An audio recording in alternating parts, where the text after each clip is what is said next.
Alors, on va demander un cycle d'études, hein, sur, on va d'essayer de comprendre la vie de couple, l'épanouissement dans le couple, ouais, d'éviter toute forme de conflit, et d'essayer d'abord d'établir avant tout, je pense qu'avant tout, c'est une petite préparation, peut-être à l'entrée dans la vie de couple, qu'on devrait faire en vérité depuis le départ, je pense. C'est d'abord d'estimer, de fonder les principes et les différences qui existent qui vont devoir être confrontés entre hommes et femmes, ouais, au départ. Parce qu'il faut partir du principe qu'un homme n'est pas une femme. Sur le plan émotionnel, sur le plan physique, sur le plan rationnel, sur le plan des besoins, tout ce que vous voulez. Ouais. Un homme n'est pas une femme. D'accord. Et une femme n'est pas un homme. Donc quand on part du principe qu'Hachem a demandé à ce que c'est une mitzvah de se marier, il faut partir du principe qu'au départ, on n'est pas fait pour vivre ensemble. Il faut partir du principe que c'est pas logique. Parce qu'on est différents. On s'associe aux gens qui nous ressemblent. On ne va pas s'associer avec des gens qui sont complètement qui sont différents de soi, c'est logique ou pas? Donc c'est-à-dire que partir du principe que si un homme ne ressemble pas à une femme sur le plan physique ou bien qu'il n'a pas les mêmes émotions qu'une femme ou les mêmes besoins qu'une femme, forcément sa femme est contre soi. Et si une femme n'est pas un homme, ouais, elle ne ressent pas ce que l'homme ressent, ils n'ont pas les mêmes objectifs, les mêmes priorités, ils n'ont pas les mêmes sentiments, la même façon de concevoir sa vie, et bien finalement son mari est contre soi. Ça va? Ça va? Donc le problème, c'est qu'on a quelque part quelqu'un contre soi en permanence. Ça, c'est une chose à comprendre. À part ça, il faut savoir que on se marie pas le jour de sa naissance. Ouais. On se marie à un certain âge. Et quand on se marie à un certain âge, on a déjà des acquis, ouais, de célibataire. Ça veut dire que quand on réfléchit pour soi. On n'est pas dans il n'y a pas d'idée de partage au départ. Ouais. L'idée de partage, elle se fait quand on est en couple, mais avant d'être marié, on n'est pas du tout dans l'idée de partager quoi que ce soit. Quand vous travaillez, vous gagnez votre vie, c'est pour vous, l'argent est pour vous, vous allez faire vos vacances, c'est pour vous, vous avez compris. Donc voilà.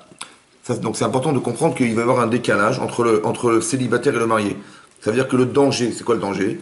Parce que là, la fracture qui va exister entre le moment où je suis célibataire et où je me marie, ouais, c'est d'arriver à comprendre que maintenant ma vie va changer, c'est-à-dire j'ai des habitudes qui vont devoir changer, qui sont difficiles à changer. Parce qu'on est plus dans l'égoïsme de soi que dans l'idée de partager quoi que ce soit. Donc c'est un vrai conflit. Donc il y a une vraie cassure qui va se passer à ce moment-là. Ça, il faut en avoir conscience, oui ou non?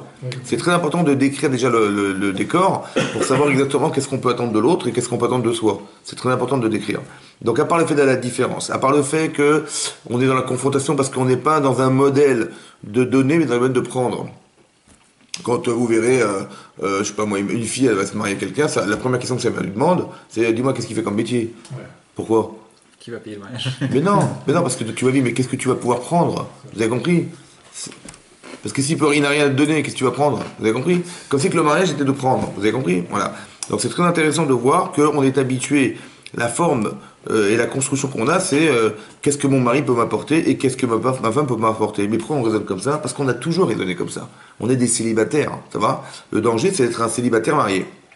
Ça veut dire de croire et que ma vie continue finalement à prendre de l'autre, qu'est-ce que je peux gagner de l'autre, quel avantage j'ai à vivre avec l'autre. Voilà, on est dans cet esprit-là. Ça va? Ok. D'un autre côté, il faut savoir que on est façonné comme des gens qui ont des besoins.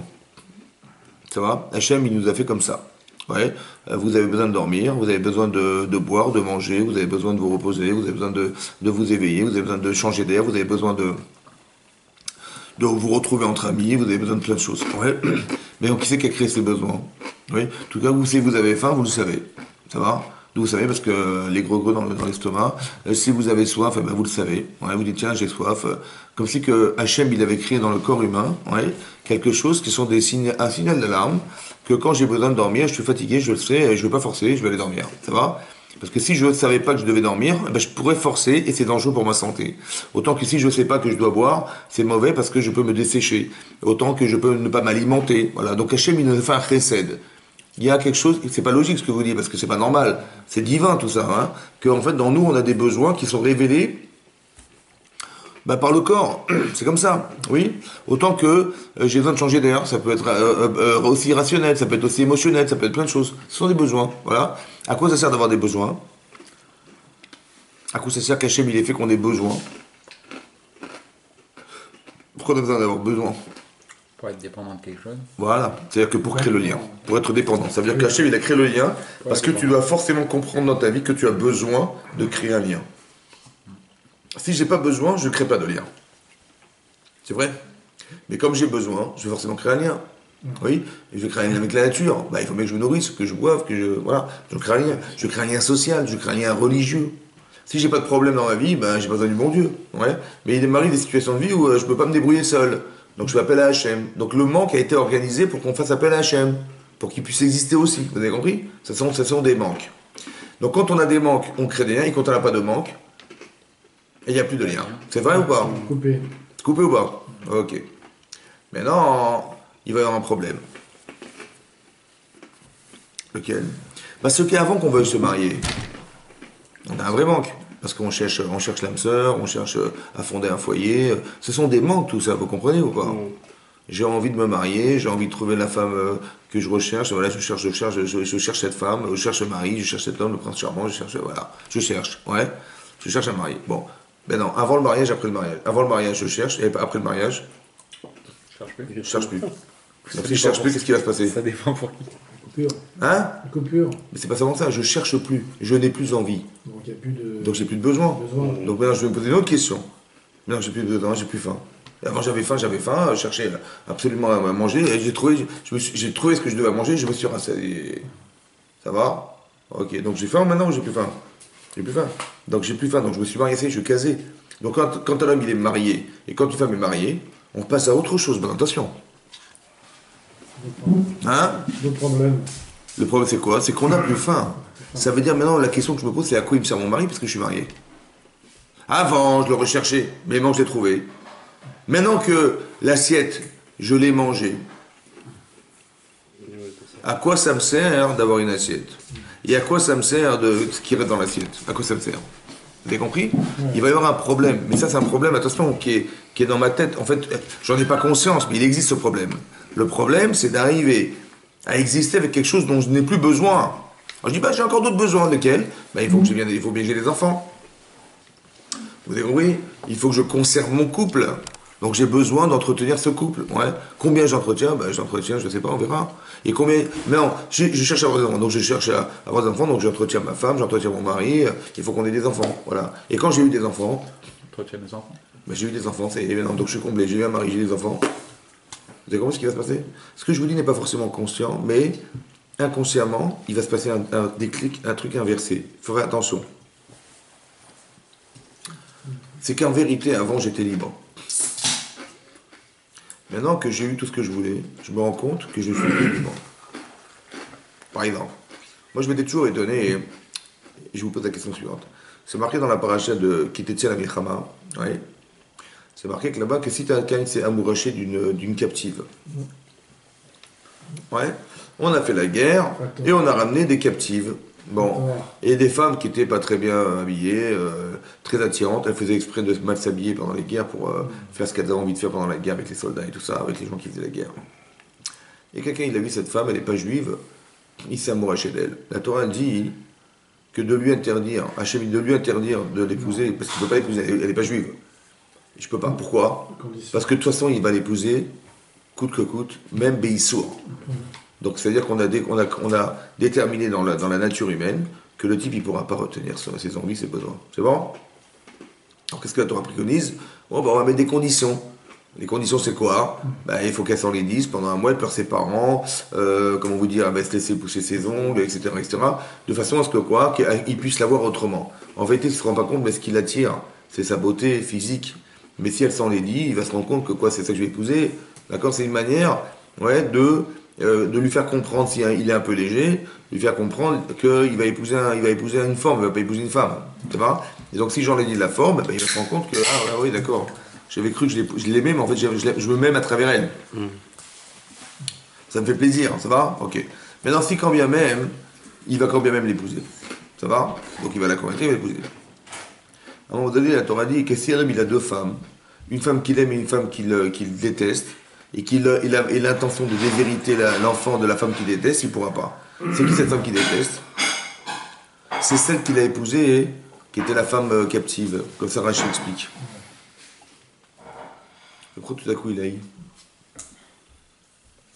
Le type, il a vaillé de Sarah, de malade, de l'épouser jusqu'au point de transgresser la Torah. Et maintenant qu'il l'a épousée, il va la haïr. Pourquoi il va la haïr? Il s'est peut-être rendu compte de l'erreur. Et pourquoi il s'en rend compte? Parce que, avec le temps, peut-être Avec le le temps. fait qu'elle ne se soit pas entretenue ou quoi que ce soit. Parce qu'il a comblé ses désirs. Parce qu'il a comblé ses Comblé ses désirs. désirs. Maintenant, qu'est-ce que ça entraîne? Ça entraîne de la haine. Pourquoi c'est de la haine? C'est incroyable quand même. Parce que je suis enfermé maintenant, à cause d'elle. En vérité, j'ai consommé, donc ouais, j'ai plus faim. Maintenant, je me rends compte que je suis enfermé, parce que je vis avec une femme avec qui j'ai plus envie de vivre. Vous avez compris ce qui se passe ou pas?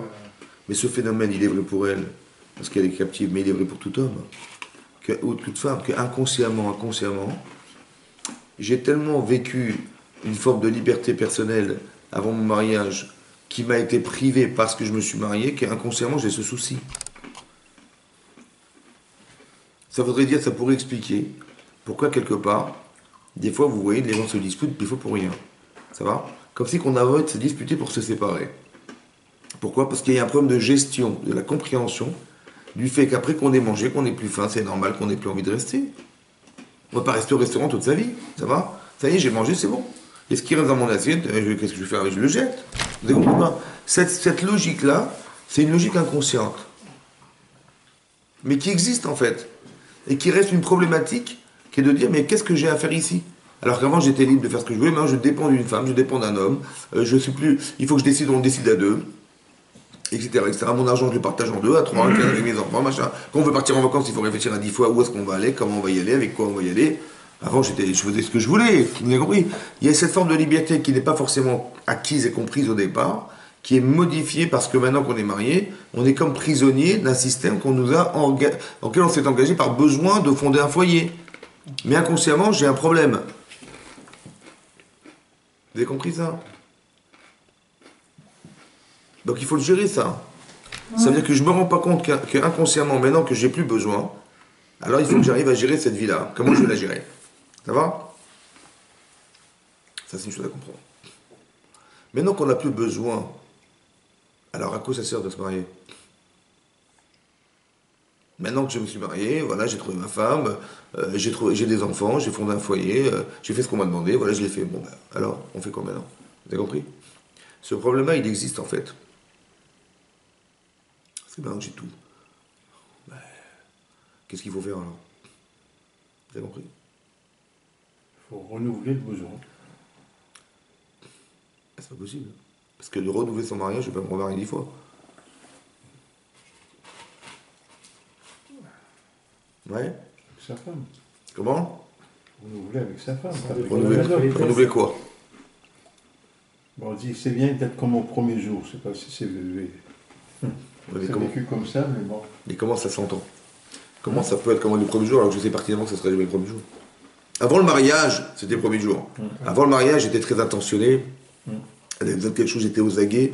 Il a besoin de quelque chose, je suis aux aguets parce que j'ai envie de me marier. J'ai envie de me marier avec elle, elle a envie de se marier avec moi, donc on a très envie de se retrouver, d'être marié femme, évidemment. Donc on a des réflexes incroyables, on a des intentions extraordinaires.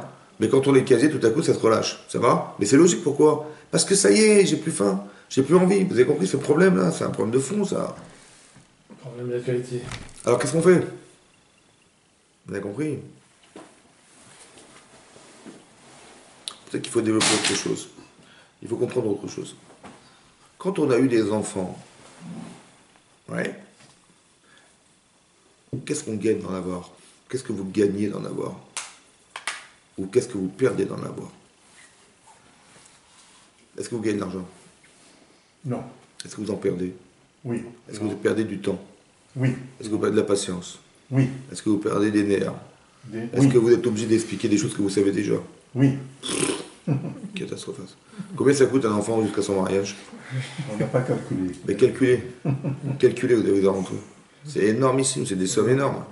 Quand on a un, quand on a deux, quand on a trois, ça coûte combien? Mais comment ça se fait qu'on le fait? Alors comment ça se fait qu'on accepte? Hein? C'est une C'est une joie de mort. Comment? C'est Dieu qui nous a envie de. Non, c'est pas seulement ça. Mais il faut comprendre, il y a une logique derrière. Qu'est-ce que tu gagnes d'avoir des enfants? Qu'est-ce que tu gagnes? Tu gagnes ou tu perds? On gagne. On gagne quoi? On gagne quand on met C'est ça, mais si on regarde Hein le côté C'est un matériel, garçon, on regarde notre nom déjà. Prends Vas-y, la Prends la photo. transmission. Prends la photo. La transmission, Bon. C'est Ah, pour ce la banc. transmission de. Qu'est-ce que tu gagnes? Qu'on reste. Quand je te dis gagner, tu comprends ce que je veux dire gagner? Tu me parles de spirituel. Ce que tu gagnes en spirituel, d'avoir son nom, c'est du spirituel ça. D'avoir la fierté de ses enfants, c'est du spirituel. De voir ça, leur réussite, leur bonheur, c'est spirituel. Mais qu'est-ce que tu gagnes?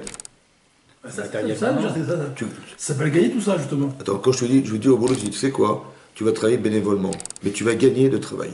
C'est très important que tu travailles, mais bénévolement. Ça va, tu comprends? Il faut travailler, il faut exercer quelque chose dans sa vie, il ne faut pas rester inerte et ne rien faire, oui ou non? Bah, tu vas gagner, tu sais quoi? Tu vas gagner d'être occupé. Razak Obalour. Bah, tu gagnes.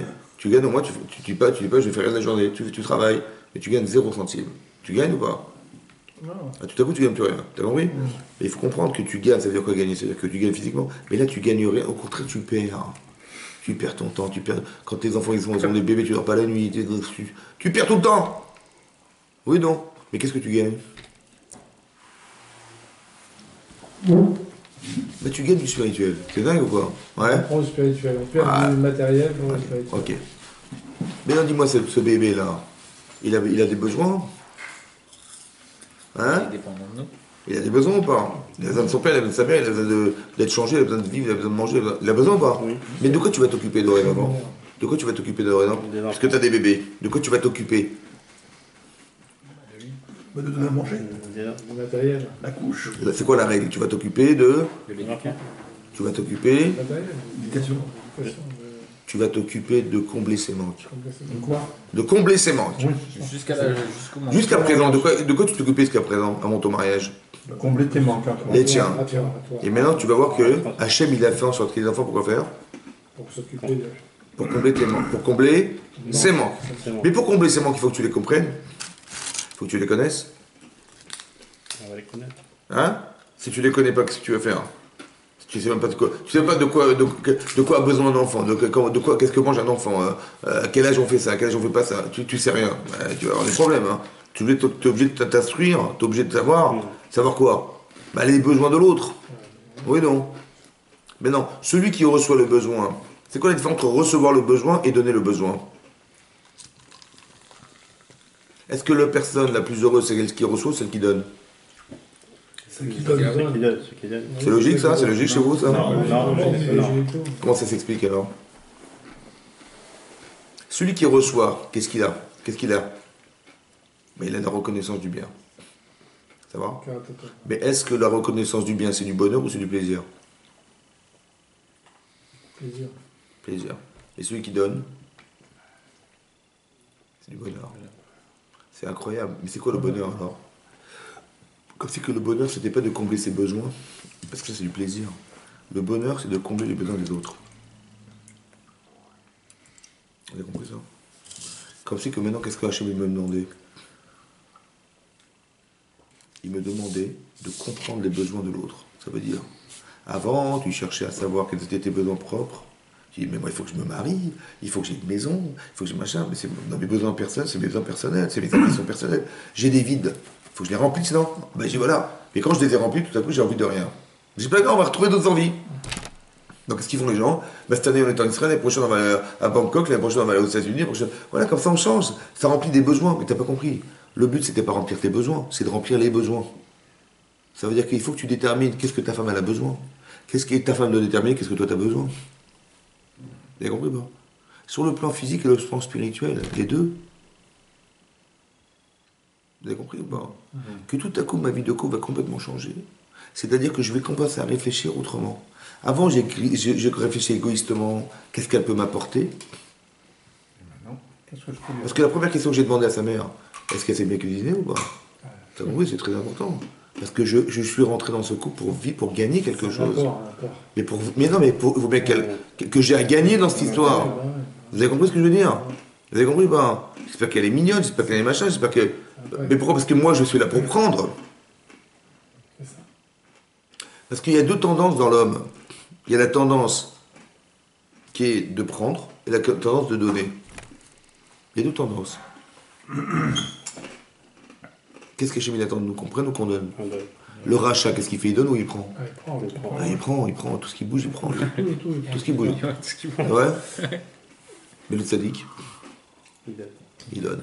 Mais pour donner, qu'est-ce qu'il doit faire? Il doit comprendre le besoin des autres. Par exemple, Abraham Avinu, par exemple, écoutez-moi bien, il y a une différence fondamentale entre la pitié et la bonté. Il y a ce qu'on appelle la rachamim dans la Torah. La rachamim, c'est quoi la rachamim? La rachamim, c'est la miséricorde, la pitié. Ouais. Et il y a la bonté, le chesed. C'est quoi la différence entre les deux? Par exemple, vous avez un pauvre, il tape à votre porte. Il est mal habillé, il sent mauvais, machin. Il vous raconte sa vie, le pauvre, il est mesquin. Qu'est-ce que vous faites? Qu'est-ce que vous faites? Vous vous sentez bien ou pas? Non. D'accord? Et donc, attendez, écoutez bien. Et donc, qu'est-ce que vous faites? Vous donnez de l'argent. Mais vous donnez de l'argent par pitié. Parce que le pauvre, j'ai mal au ventre et tout. Mais non, si vous n'aviez pas mal au ventre, vous auriez donné ou pas? Non. Non. Donc, quand je donne en vérité, à qui je donne? Je donne au monsieur. Mais d'un côté, est-ce que je ne donne pas à moi aussi? En disant que quand j'ai fait ça, ça m'a soulagé. Ouais, c'est ça. Donc, j'ai eu pitié de qui finalement? De- Un petit peu de moi. Parce que de le voir comme ça, je peux pas. Donc, allez, prends, je t'en prie, prends, parce que je peux pas. En vérité, je le fais parce que je veux donner. C'est une façon de faire du bien. Mais en vérité, quelque part, il y a un retour vers soi. C'est ce qu'on appelle un rachamim. Ça va? Il y a une autre mida, ça s'appelle le chesed. C'est pas parce que je l'ai vu que j'ai donné. C'est parce qu'il faut donner. Ça va? Parce qu'il y a des gens qui vivent mal, il y a des gens qui ont des problèmes, il y a des gens qui ont des problèmes de culture, de parnasse, il y a des problèmes de tout ce que vous voulez. Il y a des problèmes ou pas? Et bien par nécessité de combler ces problèmes, alors je vais être bal chesed. C'est pas parce que j'ai vu un pauvre que j'ai dit on va ouvrir, on va... Non, parce qu'il y a sûrement des pauvres dans le monde. Il y a sûrement des gens nécessiteux, il y a des gens qui sont incultes, il y a des gens qui sont... Alors vous savez quoi? On va créer des écoles, on va créer des hôpitaux, on va créer des universités, on va créer des yeshivot, on va créer des machines de synagogue, on va créer pourquoi? Évidemment, parce que c'est nécessaire. Mais c'est parce que j'ai vu un type qui m'a dit, monsieur, il faudrait créer une synagogue, vous ne voulez pas créer une synagogue? Je n'ai pas eu besoin. Parce que je sais que c'est comme ça. Je sais qu'il y a des manques. Donc je le fais par chesed, pas par réaction physique, pas par réaction émotionnelle. Vous avez compris la différence? Il y a des nuances dans les valeurs. Ça veut dire que des fois tu peux faire un acte de chesed mais qui est de la rachamim. Ça veut dire que parce que j'ai ressenti quelque chose, que j'ai réagi et qui m'a fait donner. Ça va? Et il y a des gens qui voient mais qui donnent rien. Ça va? Il y a des gens qui ressentent mais qui disent non, débrouille-toi mon vieux, moi je me suis débrouillé, tu vas te débrouiller. Ça va? C'est encore une madrigue inférieure. C'est que le type il ne réagit pas de façon positive à ce qu'il ressent. Il y a des gens qui ressentent, ça leur fait tellement mal au ventre qu'ils vont donner ce qu'il faut donner pour les gens pour les donner. Ouais? Il y a des gens, j'ai mal au ventre, je dis tiens un type il est pauvre, j'ai mal au ventre, ben, je lui dis je donne 1 euro. C'est bien ou pas? Je donne 1 euro. Ben, c'est pas mal. Et le type il dit, ah, oui, il tend la main, je dis je vais 1 euro. Bon. Mais si je vais chez lui et je vois comment il vit, dans quelles circonstances, dans quelle précarité, je vois sa femme, ses enfants, ça fait des semaines qu'ils ne sont pas lavés, que l'autre il n'a même pas des vêtements qu'il porte depuis 3 mois. Si je vois ça, et je vois dans quel lit il dort, dans quel appartement il dort, qu'est-ce que je vais faire? J'ai donné qu'un euro. Je dis oh là là, non mais c'est honteux. Je dis mais qu'est-ce que je fasse de plus? Je dis mais c'est pas grave, on va créer quelque chose pour aider ces gens-là. Tout à coup ça change, vous avez compris? Que quand je m'investis pas, ou quand je dis j'ai eu pitié, mais quel niveau de pitié tu as eu? Ça va? Et bien ce niveau de pitié va faire que tu vas donner en fonction de ce que tu ressens. Je dis, qu'est-ce que je vais faire de plus? Mais quand tu rentres encore plus dans sa vie, et que tu vois dans quelle situation il vit, dans quelle précarité il vit, tu dis, mais attends, 1 euro, mais c'est stupide, qu'est-ce que tu veux faire avec 1 euro? Ça va? Et c'est là que tu t'investis. Mais ça, c'est de la rachamim. C'est-à-dire que je ressens quelque chose, je sors une sorte de pitié, j'ai mal de le voir, et donc en donnant, ça m'a soulagé parce que j'ai fait une bonne mitzvah, j'ai fait une bonne action. Donc je me suis construit comme ça, aussi. Mais en réaction à la situation. À un moment donné, à force de voir et de voir et de voir et de ressentir, j'ai dit, mais il y a une véritable nécessité. Il faut arrêter de croire. L'autre, il a ouvert les restos du cœur, je ne sais pas combien de millions de repas par an, parce qu'un jour, il a vu qu'il y avait tu comprends, c'est de la précarité, tout ça. Amazon, il a créé un machin, pour les pauvres, il y en a, je ne sais pas combien en France, il y en a des trucs comme ça. Il y a de la précarité intellectuelle, il y a de la précarité émotionnelle, il y a de la précarité. Les gens sont pauvres de plein de choses, ils ne sont pas pauvres que de l'argent, vous avez compris ou pas? Ils sont pauvres de ne pas savoir. Hein. Ils sont pauvres de ne pas savoir éduquer leurs enfants, ils sont pauvres de ne pas savoir vivre en couple, ils sont pauvres de ne pas avoir de parnasse. On est pauvres de plein de choses. Vous avez compris? Donc quand tu sais ça, qu'est-ce que tu fais? Tu dis, bah, on va réfléchir, comment faire qu'on va former les gens. Mais tu vas former quoi? Tu vas remplir ce qui est vide chez les autres. Hier, on a assisté à une scène très choquante. Comment? Hier, on a assisté Ah. à une scène Ah, ça très m'a choquante. démonté. Parce qu'il y avait une fête communautaire, comme on vous a parlé. Oui. Et après, il y avait un buffet. Et puis, un monsieur, je pense qu'il a des gros besoins. Il avait un sac comme ça. Et puis, il prenait un peu pour mettre dans son sac. Ah, le beau. Il le connaît parce qu'il sait que c'est quelqu'un qui a vraiment des besoins. Et l'autre, il dit. Il y en a, il a fait une scène devant tout le monde. Vice-président. Devant tout Ah. le monde, il a fait une Bisaïa, scène. mais- C'était vraiment choquant. Voilà. Et C'est c'est un vraiment monsieur que choquant. tout le monde lui donne, toutes les femmes lui donnent les restants du Shabbat, lui donnent ça, Ouais, ouais. Et oui. Et ça veut dire que voilà, c'est ça. Vous avez. Tu fais ici, va en cuisine, toi, on te donne pas, tu prends pas ici, tu fais pas ton marché. Ouais. Ça nous a Ébranlé. complètement. C'est pour ça que je dis qu'il faut faire attention parce qu'il y a des gens qui sont malheureusement pas sensibles à la précarité des autres. Et que genre, ils ont même honte d'eux. Ils ont honte. Presque en venir aux mains. Sinon, je Voilà. vais frapper, je vais frapper. Ouais. Bon, après c'est un autre niveau. C'est un autre niveau. Mais ce que je veux dire par là, vous avez compris, ça veut dire qu'on peut réagir. Voilà. Maintenant c'est important parce que ça veut dire que en couple, on peut soit réagir aussi par un khamim. Ouais. Oui. Ça veut dire, est-ce que je vis pour la personne ou je vis pour moi? Est-ce que je me suis marié parce que égoïstement, j'ai besoin de choses que je ne peux pas faire seul? Ouais. Mais c'est une manière de vivre. Comme si on était une entreprise. On a une entreprise, bah, chacun joue un rôle. Ouais, toi tu t'occupes des enfants, de la cuisine, des machins, de la maison, et moi je m'occupe d'autres choses. Et voilà, bah, ça marche bien. C'est une entreprise. Est-ce que Marche est une entreprise? Hein? Pas du tout. C'est important de comprendre que c'est pas une entreprise. C'est quoi alors? Est-ce qu'on cohabite ensemble ou on coexiste ensemble? Est-ce que tout ce qu'on vit, c'est pas c'est pas une situation organisée pour qu'on puisse se retrouver? Ou bien non, on n'a pas besoin de se retrouver. Simplement, quelque chose, elle marche. Voilà, les enfants, il faut qu'ils soient douchés, il faut qu'ils aient mangé, ils soient mis au lit, voilà ce que je t'attends. Que le repas soit bon, voilà ce que j'attends. Ça va. C'est-à-dire que ma femme, elle doit être une bonne femme de ménage, très important, qu'elle sache passer l'aspirateur, que les chambres, elles soient propres, que les enfants soient propres, soient bien éduqués. Voilà. Mais bon, est-ce que tu as besoin de te marier pour ça? Bah, comment je vais faire? Je vais pas avoir des enfants, bah, adopte. Vous avez compris? C'est ça le problème, c'est qu'on a une telle vision de la femme ou de l'homme, ouais, que si mon mari gagne de l'argent, je suis content, s'il ne gagne pas d'argent, je fais la guerre. Ah, c'est comme ça. Moi, je connais des gens, ils me disaient, les types, ils avaient des parnasses difficiles, ils rentraient tard, en attendant que la femme, elle dort, parce qu'ils n'avaient pas envie de se retrouver en face d'elle, parce que c'est la guerre. Ouais.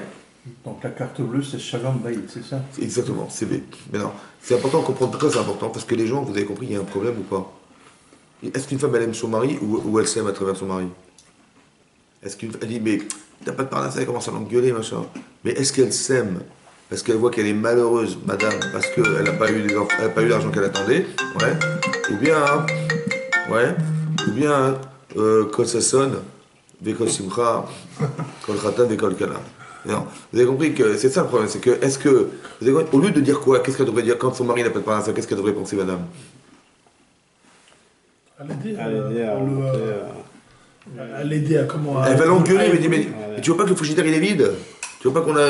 Il y a une mise à méthode, il y a des marches de ma soeur, comment je vais m'habiller avec quoi? Je vais m'habiller. Il va l'engueuler, il dit, mais qu'est-ce que tu fous? Et quand je pense que l'autre, il me courait derrière, il est milliardaire maintenant, et toi, tu clochard. Voilà, ça va, c'est méchant, hein. Tout ça parce que quoi? Parce qu'on se marie pour combler un vide. C'est ça. Moi, j'ai besoin d'avoir du confort, j'ai besoin de ça. Je me suis pas marié pour rien, je me suis marié pour avoir. Mais non, il faut que tu comprennes un jour dans ta vie que tu te maries pour donner. Ça veut dire c'est très intéressant de voir que si mon mari est en détresse parce qu'il n'a pas de parnassa, mais c'est sûr qu'il est dans un malaise énorme parce qu'il sait que c'est lui qui amène la parnassa à la maison. Plutôt que de le soutenir en disant mais je comprends ton problème, je comprends combien tu es gêné, mais t'inquiète pas, c'est pas grave, on mangera moins, c'est pas grave. Je te soutiens, je sais que tu fais les efforts qu'il faut. Vous avez compris la différence? Quand je donne et quand je prends. Comment créer ce changement alors? Il faut comprendre ce que j'ai à donner. Il faut savoir quels sont les manques qui existent, comme mes enfants. Et je dis pas, bah écoute, je sais pas, qu'est-ce qu'ils ont besoin, les enfants, je sais pas ce qu'ils ont besoin. Non, mais tu dois t'intéresser. Parce que demain, ils ont besoin d'avoir une éducation correcte, d'avoir une bonne école, qui va des bonnes fréquentations, que tu vas apprendre les bonnes manières. Il y a plein de choses à. C'est des manques qui sont évidents, ça va? Mais tu sais ce qui leur manque ou pas? Si tu sais pas, c'est grave. C'est parce que tu sais ce qui leur manque que tu vas les combler dans ce que tu sais. Mais pareil, ta femme, qu'est-ce qui lui manque? Et ton mari, qu'est-ce qui lui manque? C'est pareil. Donc on n'est plus dans la perspective de prendre. C'est que le manque aujourd'hui, il n'est plus chez moi, il est chez l'autre. Et lorsque j'aurai comblé le manque de l'autre, là, je vais être heureuse. Et lorsque j'aurai comblé le manque de l'autre, je vais être heureux. Vous avez compris? C'est ça qui va se passer. Mais pour ça, il faut déterminer. Par exemple, malheureusement, il y a des gens, par exemple, on voit dans des réflexions qui sont faites, oui, Que par exemple, je sais pas moi, un mari va dire à sa femme, écoute, je t'en prie, fais-moi des boulettes. Comme ta mère. Comme ta mère, toujours ta mère, tu veux pas couper le cordon ombilical, toujours ta mère, ça va, oh, c'est bon, on va faire les boulettes comme j'ai envie de les faire, d'accord? Tu mangeras comme j'ai envie, bah, arrête ta mère. Ou elle dit, écoute chérie, j'aurais bien voulu acheter cette robe, tu vois la robe là dans le catalogue? Hein, la robe de ta voisine, là, je l'ai vue, il aimait, mais c'est tes parents. Tu peux pas être un peu indépendant, t'es obligé de faire comme les autres et tout. En fait, je lui ai fait honte. Ouais, parce que qu'est-ce que je lui ai dit? Je lui ai dit, mais t'as pas de personnalité. Et l'autre, il dit, je lui ai dit, t'es encore avec ta mère. Ça va, t'as pas vu, c'est moi ta mère. Vous avez compris? En fait, elle lui a fait honte et il lui a fait honte. Ouais. Mais s'il a besoin des boulettes de sa mère, mère pas te les rats. Pourquoi t'as besoin de lui dire c'est les boulettes de ta mère? Fais-lui les boulettes de sa mère, ça va? Il a envie de des boulettes. Elle a envie de s'habiller comme ça. Qu'est-ce que t'as besoin de lui raconter des bobards? Que genre c'est la robe de sa voisine et c'est machin. Mais elle a envie de cette robe. Qu'est-ce qui va se passer? Ben, elle va croire que son mari la comprend pas, il lui fait honte. Et lui va croire que sa femme, elle veut pas lui faire plaisir. Ouais. Et elle lui fait la honte de dire que genre il est encore resté un bébé. Ça va? Et ça donne envie de se marier, ça donne envie de rester avec elle. Ça donne envie de rester avec lui. On vous a compris qu'on fait tout à l'envers. Mais pourquoi on est violent comme ça?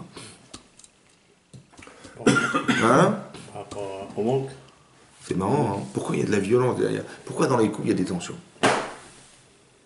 Par exemple, avec nos enfants, quand vous avez fait les devoirs avec eux, bah, c'est tendu. Mais si vous faites des devoirs avec les voisins, C'est plus détendu. pourquoi? Parce C'est qu'on comme, est, c'est On a plus de patience enfants. avec les enfants Pourquoi? des autres. c'est Pourquoi? comme, Ok, Christian. Hein? c'est comme qu'on soigne Plus les de gens. patience. Ouais, Moi, je suis kiné. oui. C'est plus facile de soigner quelqu'un d'étranger que quelqu'un de sa famille. Parce que si quelqu'un de sa famille est proche, c'est beaucoup plus émotif. Et pourquoi c'est différent alors? Pourquoi il y a plus Parce qu'il faut être On a peur. un peu détaché. Ça c'est parce que c'est la famille, on a peur de leur faire mal. Ça va? De rater le truc. Plus émotif. Et avec ses enfants, on a peur de quoi? Les décevoir. On a peur de... Décevoir. De quoi de? Les décevoir. De décevoir qui? Les enfants. Hein? Les enfants. L'enfant, il a rien compris là. Vous lui avez expliqué 3 fois, il comprend pas. Vous allez vous énerver ou pas? Et quoi? Mais c'est parce qu'il va être déçu de ne pas savoir, ou c'est vous qui êtes déçu d'avoir un enfant abruti en face de vous? Hein? Vous savez quoi? On est représenté par nos enfants. Il y a une tension parce que j'ai envie qu'ils réussissent. Ah non, attention. Mais j'ai envie qu'ils réussissent. Mais là, je vois qu'il ne comprend pas. Ça me met sous tension parce que je vois que quoi? Que j'ai l'impression de 2 choses. 1, bah, qu'il est bête. Et 2, que est-ce que je suis un bon père? T'as compris? La tension, elle est énormissime. On se remet en question. Et alors, si je n'explique pas à mes enfants, ils vont croire que je suis le pire des pères. Parce que ils voient comment je me comporte avec les voisins. Ah, c'est super sympa et tout. Et s'il n'a pas compris, bah, c'est pas grave, je le explique 10 fois. Mais lui, mon fils, je ne peux pas lui expliquer 10 fois, c'est pas possible. Vous avez compris? Ça veut dire que. Mais lui, il ne le comprend pas, ça. Parce qu'il n'est pas dans le manque du père et dans le rôle du père. Donc si je ne lui explique pas en lui disant, écoute mon chéri, écoute, je m'énerve parce que je suis ton père. Tu vois, c'est pas que, tu crois que je t'aime pas, c'est parce que je t'aime que je m'énerve. Ça va? C'est parce que je t'apprécie que je vois que ça ne fonctionne pas et que ça me met en colère, ou que ça me met hors de moi. Tu vois? Mais c'est par amour, comme une femme elle peut engueuler son mari. Oui, comme une fois je reçois un couple, il m'a dit je veux divorcer, je dis pourquoi? Mais je rentre chez moi, mais c'est l'horreur. Elle m'insulte, elle me traite de tous les noms, elle machin, là. Comme ça, vraiment tout le temps. La moindre chose, ouais, t'es un idiot, tu comprends rien. La moindre chose, voilà, t'es bête. C'est pas bien non plus là-dessus. Hein? Pas bien. Oui, le dimanche, mais bon, là c'était lundi. Vous avez compris, c'est incroyable. Il me dit, mais j'en peux plus, que cette femme, j'en peux plus. Bon, après, je l'interroge, je lui dis, mais qu'est-ce qui se passe et tout. Il me dit, vous imaginez, je me suis marié avec un bac plus 6. Le type, bac plus 6, le type, il a des diplômes et tout, qu'est-ce qu'il fait? Il fait des petits boulots bidons, il ramasse des cartons. Je lui dis, mais il a le choix, il dit, bah, il cherche du boulot, mais bon, mais quand même, ça se fait pas. Je lui dis, attendez, je ne suis pas fier de lui, franchement, tu vois. J'ai dit, t'as compris? En vérité, ta femme, elle t'adore. Seulement, elle t'aime tellement qu'elle est tellement déçue à la proportion de ce qu'elle aime qu'elle t'insulte. Parce que si elle t'aimait pas, elle t'aurait jamais insulté. Ça veut dire que si tes voisins ils font des bêtises, tu dis, bah, il est bête. Mais toi, ton mari, il est pas bête, il est fou, mon mari. D'abord, qu'est-ce qui se passe? C'est par amour déçu qu'elle t'engueule. Et toi, tu crois qu'elle t'aime pas, mais elle t'adore, c'est l'inverse. Tu vois? Mais ça, il faut comprendre tous ces mécanismes. Vous comprenez? Parce que peut-être que tu les entends, tu pourrais dire, ma femme, elle me déteste. Mais c'est exactement l'inverse, vous avez compris ou pas? Parce que si elle n'avait rien à faire de moi, elle m'aurait dit, écoute, je sais pas ce qu'on fait ensemble, sans s'énerver. Hein, mais si elle s'énerve, c'est qu'elle a très envie que que cet amour qu'elle a ressenti, qu'elle puisse continuer. Et manifestement, ça se passe pas comme c'était au départ, et donc elle est déçue de ce qui se passe. Et dans cet exemple-là, mais c'est des exemples communs, vous avez compris, c'est pareil. Dans un sens ou dans l'autre, c'est pareil. Ça veut dire qu'il faut comprendre, ça va. Il faut comprendre comment une personne fonctionne. Il faut comprendre la différence, les besoins de chacun. Ouais, c'est important de comprendre ça. Et de comprendre qu'on n'est pas de même nature. Bon, je vous ai dit au début du show que quand vous vous mariez, en fait, vous mariez quelqu'un qui n'est pas comme vous. Ça va.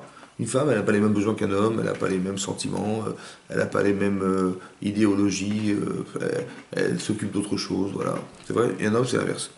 Donc en vérité, quand on se marie, on dit, la Torah se marqué Ezer Kenegdo, ouais, mais c'est vrai, c'est Ezer Kenegdo.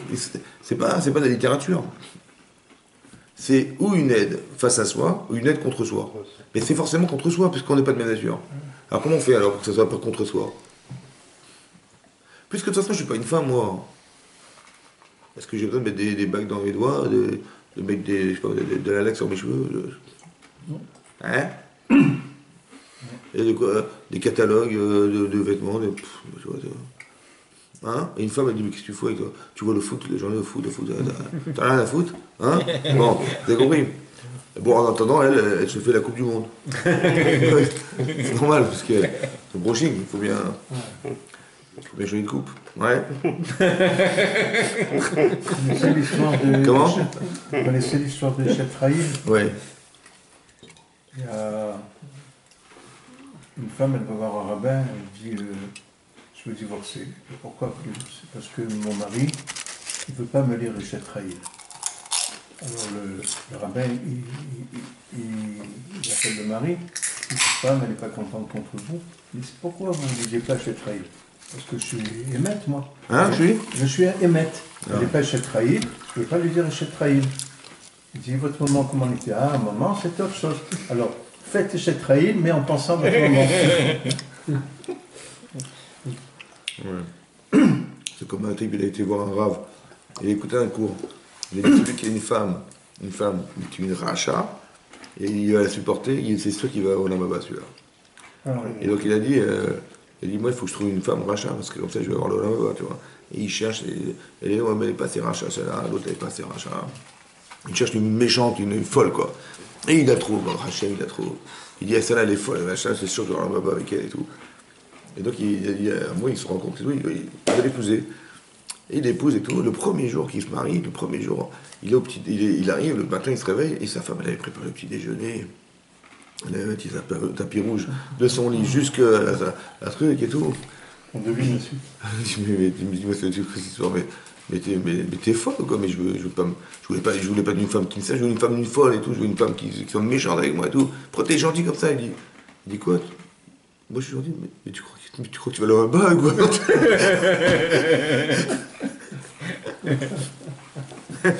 Tu crois que tu vas là-bas, mais tu rêves, mon vieux.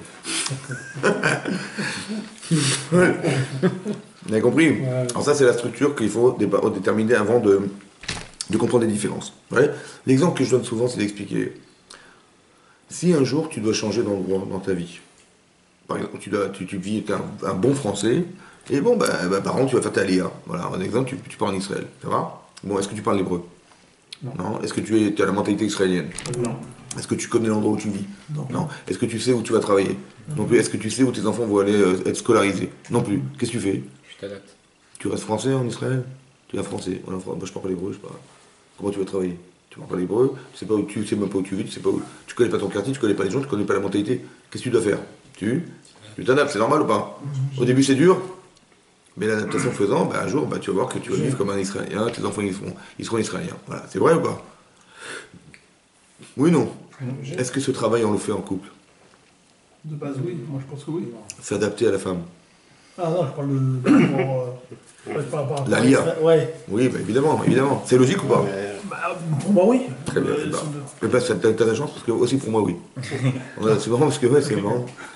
Moi aussi pour moi. Mais ce que je veux dire par là, c'est est-ce que ça, on l'a compris en couple? Qu'on s'adapte?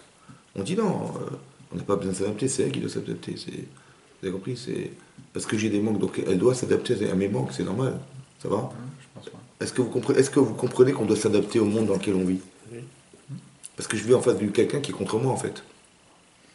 On n'est pas dans la même- on n'a pas les mêmes besoins, on n'a pas la même nature, on n'a pas le machin. Alors chacun fait. On dit, bah, on s'arrange avec la différence. Bah, puisque tu as une nature être comme ça, bah, occupe-toi de ça et moi je m'occupe d'autre chose. C'est comme ça qu'on fait. Mais est-ce qu'on vit ensemble? Est-ce qu'on s'adapte? Par exemple, imaginez-vous une femme, elle veut déménager. Elle dit pourquoi? Eh ben, parce que son parquet, à chaque fois il se salit, je vais avoir cette maison, tout ça. Écoute, on est loin de tout ici, nos voisins je les supporte plus. Voilà, les voisins, à chaque fois ma femme elle vient me voir, ma femme elle me dit, oui, me voir, j'en ai marre et tout. Et puis écoute, on a des enfants maintenant, écoute, j'aimerais bien me rapprocher de ma mère. Tu vois? Ouais, etc. Et puis il dit écoute, il faut qu'on vende, et puis on va vendre la maison et on va acheter ailleurs, c'est pas possible. Ça il dit, oh, mais est-ce qu'on a les moyens? Bon, ça c'est l'opinion de sa femme, ça va?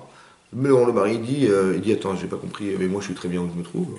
J'ai ma synagogue, j'ai mon rabbin, j'ai mon machin, j'ai mes cours. Qu'est-ce que je me casse la tête d'aller ailleurs, j'ai pas besoin. Puis bon, si les voisins t'embêtent, bah tant mieux. Comme ça au moins tu seras plus avec moi. Ouais. Et puis si ta mère, j'ai pas trop envie de la voir. Tu vois, je préfère qu'on soit un peu plus loin d'elle quand même, tu vois, qu'elle rentre pas dans ma vie, etc., etc. Vous avez compris ou pas? Et puis, j'ai pas envie d'entrer dans la maison. Pourquoi? Parce que cette maison, quand on l'aura payée, on pourra marier les enfants avec. Mais si tu la vends maintenant, après, avec quoi on va les marier? Vous avez compris ou pas? Est-ce qu'on a les mêmes besoins? Ah, c'est un problème ça. Parce que comment on vit alors? Vous avez compris? Ça, c'est pas simplement d'organiser sa vie avec le féminin masculin.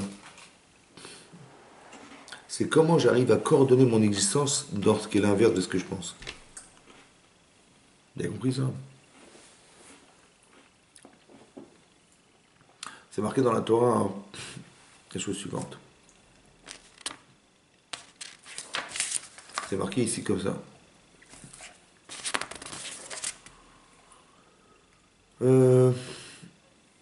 À la création de l'homme, c'est marqué Vaïvra Elohim et Adam. Oui. Hachem a créé l'homme. Betzelem Elohim, à l'image d'Hachem Baraoto. Zachar Onekeva Barotam. Mâle et femelle, il les a créés. Vaïvra Elohim et Adam. L'Agman dans Hiruvin a dit qu'a priori on a créé un homme seul. Vaïvra Elohim et Adam. Hachem a créé l'homme. Betzelem Elohim Baroto, à l'image d'Hachem, ça veut dire, Rashi explique là-bas, les Avin ou la skill, on a une capacité à penser, à analyser, qui est l'image d'Hachem. Hachem n'a pas d'image. Seulement, le fait qu'on soit capable de penser, d'analyser une situation de vie, c'est en ça qu'on est à l'image d'Hachem. C'est parce qu'on a une nishama qui nous permet de concevoir, de parler, qu'on est à l'image d'Hachem. Ça va? Zachar ou Nekeva Barotam, il a créé mâle et femelle. Il a créé mâle et femelle. Mais non, il a créé l'homme. Alors Rachid relève et dit deux explications. Soit d'expliquer que l'homme était jumelé avec sa femme. C'était double. Ouais, d'après le Midrash, d'après l'Agman dans Hiruvin, la Futret, il y avait un homme et une femme qui se faisaient dos. Et en fait, c'est quoi qui a marqué dans la Torah qu'il a pris le tsela de l'homme, la côte de l'homme. Ouais. Alors il a détaché le côté de l'homme. Ça va? En fait, ils étaient tous les deux ensemble, et ils ont détaché. Ouais. Soit d'expliquer que non, Rachid dit que le pshat, c'est que bon, on a créé l'homme mâle et femelle, mais ce qui est marqué mâle et femelle, c'est ce qu'il va faire plus tard dans la Torah, qui va créer la femme à partir de la côte de l'homme. Ouais. Oui. Oui. Et qui va créer la femme à partir de la côte de l'homme.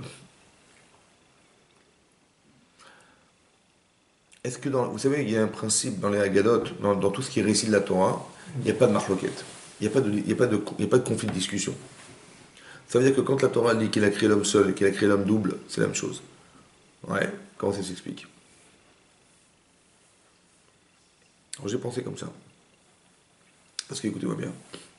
Ça, Agman dans Hiruvin, elle dit qu'au départ, Hachem, il avait voulu créer un être double. Et que finalement, il a créé un homme et de l'homme, il a créé la femme. Oui, Allah Bemarshava, ça veut dire quoi Allah Bemarshava? Il était monté l'esprit d'Hachem de créer l'homme double, homme mâle et femelle, ça va? Au final, il a créé un homme et de l'homme, il a créé la femme.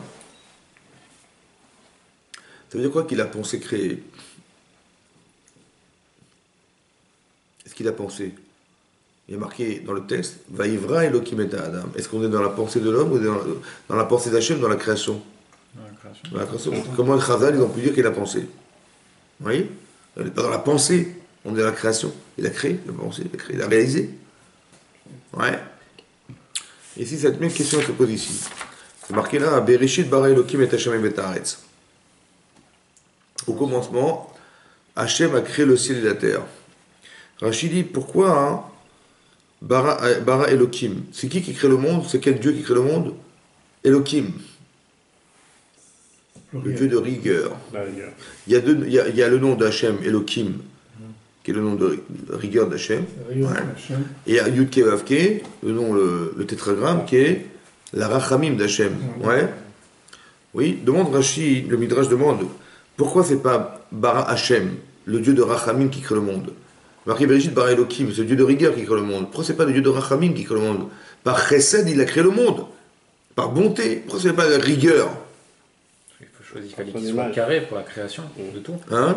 Les choses, il fallait qu'il soit carré. Il boit pas Hachem. Il boit pas Hachem. Il boit pas d'alcool. Il est pas rond. Alors, pourquoi il a Il est pas rond. Alors il va. Non, t'as raison, pour me carré. Mais pourquoi tu dis, on peut être rigoureux dans le Chesed? Ouais. Mais s'il l'emploie, c'est qu'il y a une raison. C'est ce que j'allais dire.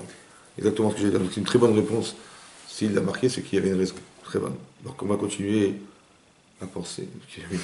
Alors, donc il y avait une raison. La raison c'est quoi? C'est ça qu'il faut comprendre. C'est justement ce qu'on cherche.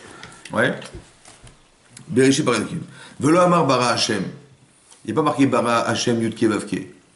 Pourquoi? Chez Bitrila, parce qu'au départ, dit Rashi, au départ, Bereshit, Arala Bemarshava, il était monté à l'esprit de Dieu. Livroto Bemidatadin, de créer le monde avec la rigueur. Ça va? Au début, Hachem, il a pensé créer le monde avec la rigueur. Ça veut dire quoi la rigueur? Si tu fais des misos, tu veux, et sinon, si un type il peut mourir de ses fautes. Ça va? Au départ, Hachem, il avait créé le monde avec la rigueur. Très bien. Vera'a, ça veut dire quoi Vera'a? Vera'a, il a vu. Comment vas-tu, ça va? Que ça ne marcherait pas. Que ça ne pouvait pas courir. On ne pouvait pas tenir. Pas tenir. Vera'a, oui. She'en ha'olam mitkayem. Que le monde ne pouvait pas subsister avec cette rigueur. Alors qu'est-ce qu'il a fait? Il dit Midat HaRachamim. Il a fait précéder la qualité de la miséricorde. Sur la rigueur. Veshatfa, qu'il a associé. Ouais. Qu'il a associé à la dîne, à la rigueur. Comme c'est marqué, Beyom asot Hashem Elokim eretz veshamaim. Beyom, il y a marqué Eletoldot Shem Eretz. Plus tard dans la paracha, c'est marqué Eletoldot Shem Eretz. Voici les dérivés du ciel de la terre. Beibaream en les créant. Beyom, le jour, asot, où il a fait Hashem Elokim eretz veshamaim. Eretz, la terre et le ciel. Là, on a dit Hashem Elokim. Pourquoi? Parce qu'au départ, il avait pensé que le monde de ça ne pouvait pas tenir. Et donc, il a créé un monde de Rachamim et Din. Ça va? Ça va, c'est clair ou pas? C'est clair? Voilà. Moi, ce que je ne comprends pas, c'est que plusieurs questions j'ai à vous poser. La première, la deuxième et la troisième. La première question, c'est marqué dans Rachid, Bereshit bara Elokim. Ça veut dire quoi, bara? Il a dit, Rachid dit, au début, il a pensé créer. Allah Bemarshava. C'est quoi la Bemarshava? On est là pour penser ou dans la création?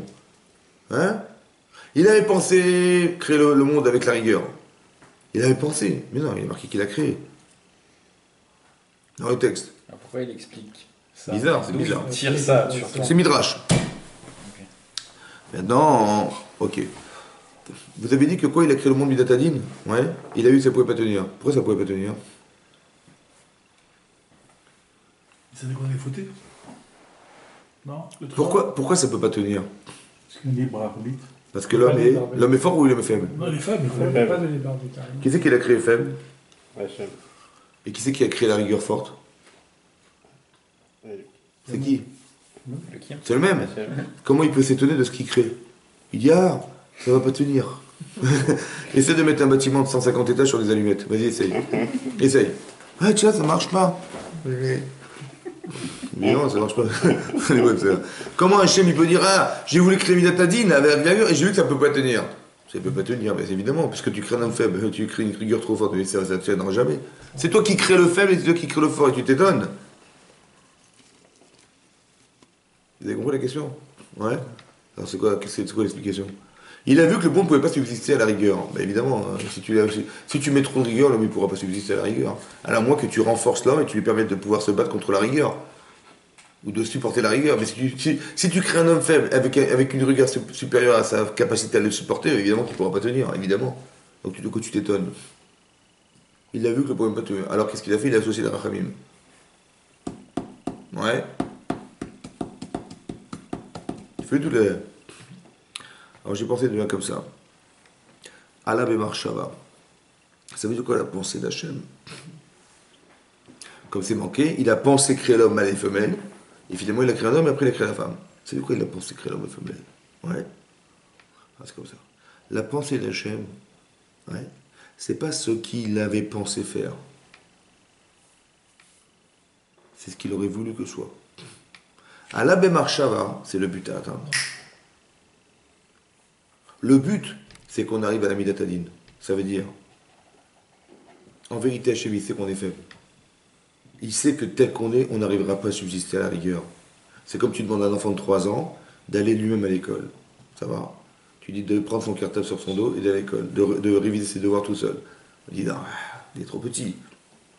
Donc on va faire preuve de rachamim. Ça veut dire on va l'accompagner, on va lui donner à manger, on va s'occuper de lui. Ouais? Jusqu'au jour où quoi? Toute ma vie, je vais lui courir derrière, je vais prendre ma voiture, je vais porter son cartable toute ma vie. J'espère qu'un jour il va être un adulte. Ouais? Donc ce qui est marqué Bereshit bara Elohim, c'est le but à atteindre. Mais c'est une création en soi. C'est avec le monde, il a combien de vitesses? Il y a 2 dimensions dans le monde. Il y a le monde de Rachamim Vedin, il y a le monde de Din. Ça va? C'est pour ça que vous verrez des très grandes sadikim, on est très rigoureux avec eux. Et vous verrez que nous, on demande tous les ans à Hachem, je t'en prie, pardonne-moi, je t'en prie. Rachamim. Pourquoi? Parce qu'on n'est pas assez fort, vous avez compris? Mais le but qu'on doit atteindre, c'est d'être des adultes un jour. Et de se dire, il faut qu'on soit indépendant. Ça va? Donc quand Hachem, il a pensé créer le monde, il a pensé créer l'être humain, mâle et femelle, ça veut dire quoi il a pensé créer? Si on explique que la pensée d'Hachem, c'est le but à atteindre, ça veut dire qu'Hachem, il a créé un homme, mâle et femelle, qui doit être un jour mâle et femelle. Il y a marqué Vaïvra Elohim et Adam, Hachem a créé l'homme, Betselem Elohim Baraoto, à son image il a créé, Zachar ou Nekeva, mâle et femelle il a créé. La Gemara dit qu'il avait pensé créer un être mâle et femelle, il avait pensé créer un être mâle et femelle, finalement il a créé un homme et de l'homme il a créé la femme.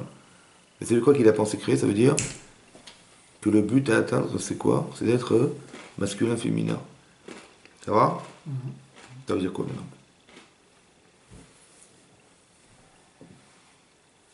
C'est marqué dans la Gemara Nida, la Gemara dit comme ça, que 40 jours avant la conception d'un garçon, la conception, il n'est même pas conçu encore, 40 jours avant, on dit bat ploni les plonis. Bat ploni. Bat. Pas bat de baseball, hein. Bat, cette fille, ploni d'un tel monsieur, elle est réservée à ce garçon. Ça veut dire quoi pour vous ça? Tout est décidé. Ouais. Que c'est décidé. Ouais. Oui. Mais ça veut dire aussi quoi? Ça veut dire qu'au départ, 40 jours avant, ça veut dire qu'en vérité, cette Neshama, elle était masculine féminine. Oui.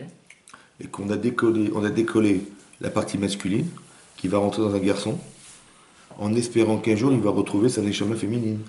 Oui, non? Le mariage. Oui, non? Mais comment ça se fait que j'ai fait le choix de cette femme? Il y a des millions de femmes. Et comment ça se fait qu'elle est sûre et certaine? Elle est sûre et certaine que je suis son mari. Mais d'où elle sait, elle? Et d'où je sais, moi? Je dis, ouais, on est tombé amoureux, machin, là. Mais peut-être que tu t'es gouré, peut-être que c'est pas elle, peut-être c'est une autre. Ils savent pas. Hein? Des fois, ils savent pas. Hein? Des fois, ils savent pas. C'est encore pire. Mais ça veut dire, on ressent. On ressent que c'est. Ben oui, c'est la femme de ma vie, c'est évidemment elle. Et s'il y a divorce? Après, oublie ça déjà. Déjà qu'on comprenne déjà. En vérité, je fais le choix de quoi finalement? Je suis un homme. Je fais le choix de ma femme. En vérité, je fais le choix de la femme que je porte. La moitié. Écoute-moi bien, c'est pas seulement la moitié, écoute-moi bien. Il y a une femme en toi. Tu es né, tu as été créé mâle et femelle. Mais dans le choix du féminin, c'est elle. Mais non, écoute-moi bien, ce féminin, il existe ou pas? Il est que potentiel. Mais la femme que tu dois construire pour arriver à être un Zachar Nekeva, c'est elle. Ça veut dire que si je m'intéresse et si je m'adapte au féminin, et si elle s'adapte au masculin, elle va pouvoir dire qu'elle est masculine, féminine. Et on va pouvoir atteindre le but qu'on devait se fixer au départ, qui était de Zachar Bonekeva Baraotam. On nous a créé mâles et femelles. Ça va? Donc quand je m'engueule avec ma femme, Avec moi-même. je me sépare de moi-même. Et quand elle s'engueule avec son mari, elle se sépare d'elle-même. Vous avez compris ou pas? Il y a des questions terribles quand même qu'on a Ça reste entre nous, mais bon, oui. Oui. Un, par exemple, bon, le pauvre, sa femme, il est veuf, etc. Il va se marier avec une autre femme. Oui. Après la résurrection des morts, comment ça se passe? Ben, Il est marié avec deux femmes, lequel il... Ben, je pense donc je suis, comme ça disait Descartes. Ouais. Non, c'est des choses qu'on ne sait pas, quoi. Non, je vous explique. Je pense donc je suis. Oui, Que quand je prends, que en vérité, Oui. c'est comme dans le divorce, oui, c'est pareil. C'est-à-dire que jusque-là, on a évolué avec une femme, oui. ouais, et ma neshama, après cette femme a disparu pour X raisons qui sont propres à elle, mais mon évolution, je ne peux pas l'enlever avec elle. Mais manifestement, il y a une autre femme qui me correspond, et avec qui je vais évoluer. Ça veut dire que ma neshama, elle a dû avoir deux femmes pour arriver à se réaliser. Donc j'ai deux femmes. C'est compris? C'est comme Jacob, il a quatre femmes. Pourquoi? C'est pas qu'il va jouer aux cartes avec elle. C'est parce qu'il a une telle personnalité qui correspond à ces femmes qu'il a besoin de ces quatre femmes. Vous avez compris? C'est pas parce que par des commodités masculines. C'est simplement parce que sa neshama, elle a des tendances différenciées qui correspondent à ce genre de femmes. Vous avez compris? Donc mon l'évolution d'un homme, elle va jusque là. Oui? Parce que l'Agma dit dans son tas, il dit là-bas comme ça. Qu'on se marie, les filles à Asav. On se marie selon ses actes. C'est quoi un acte? Un acte. Oui. Parce que les femmes adorent le gâteau qu'elles préfèrent. C'est quoi le gâteau qu'elles préfèrent, les femmes? La tarte. La tarte. Très bien. La tarte. La tarte. Connaisseur. Hein? Elle coupe des tranches de pommes qu'elle met sur sa main, droite en général, et dit: est-ce que tu aimes les tartes? Tarte ou pas? Tarte. Mais ça veut dire, vous avez compris, ça veut dire que les tartes. Non, je rigole. Ça veut dire que. De quoi on parlait avant? Les actes. Les actes. Les Oui. actes. Que c'est quoi un acte en fait? C'est quoi un acte? Hein? C'est en C'est général. l'engagement. C'est pas ce que tu fais. Comment on est, quoi. Ce que tu fais, c'est ce que tu es. Ça. Voilà. Vous avez compris? Donc quand on dit les filles Maasav, À son ce niveau. que tu vas faire, c'est ce que tu es. Tu as une femme qui correspond à ce que tu fais. C'est-à-dire à ce que tu es. À son niveau, non. Maintenant, si par exemple un type, il agit autrement, il pense autrement. Et sa femme, elle pense aussi autrement. Ouais. Ou sa femme, elle n'a pas changé, mais lui, il a changé. Ou l'inverse. Ouais. Qu'est-ce qui va se passer? On ne se comprend plus, on ne peut plus vivre ensemble. Ça veut dire que le film à Assav, on change, tu vois, selon la capacité, c'est selon la pensée en fait, c'est ça que je veux dire. On va agir en fonction de ce qu'on pense. Ouais. Donc on peut ne plus se correspondre. Ou l'inverse aussi, vous avez compris, dans les deux sens. Donc, quelque part, ça veut dire qu'on peut se séparer, mais ça veut dire qu'on a existé jusqu'à présent avec une, et après même s'il y a divorce, ouais, soit parce qu'il y a une mise à se marier, il y a aussi une mise à divorcer. Il y a aussi une mise à, dans le cas où c'est nécessaire. Bien sûr, c'est une mise à. Ça, c'est une misère. Si c'est nécessaire, encore une fois, on veut divorcer pour rien, mais si c'est nécessaire, ça veut dire que comment dire, la personne elle doit vivre autre chose. Donc elle aussi elle doit vivre autre chose. À quoi ça sert qu'ils continuent à vivre ensemble si, ouais, c'est comme deux personnes. Il y avait un type de 95 ans et une femme de 92 ans. Ils sont venus voir le rabbin. Ouais. Il dit écoutez, voilà, on est venu vous voir. Il dit qu'est-ce qu'il y a? Il dit ben, on voudrait divorcer. 92 ans, mais vous avez 95 ans, monsieur, vous avez divorcé. Il dit mais pourquoi vous avez attendu tellement? Je dis mais on attendait que les enfants meurent. Vous voulez pas leur faire de la peine, les bouffes. Ah, c'est dur, ça, c'est dur. On peut dire genre, on a besoin qu'ils se marient. C'est la dernière solution. 95 ans. C'est partir à Marseille. Oui, j'espère.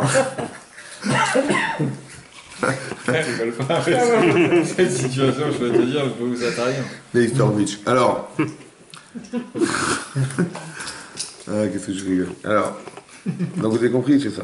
Donc ça veut dire qu'en fait le but c'est ça. Il y a un but à atteindre, c'est d'arriver à être les deux. Et ça demande de l'adaptation. C'est pour ça que j'expliquais au début du cours, ouais, que quand on est célibataire, on essaie de trouver ce qui nous manque. Je veux me marier parce que j'ai envie de fonder un foyer, j'ai envie d'avoir une femme à la maison, j'ai envie d'avoir des enfants, etc. Donc je vis avec des manques. Mais parce que c'est normal, parce que je suis célibataire.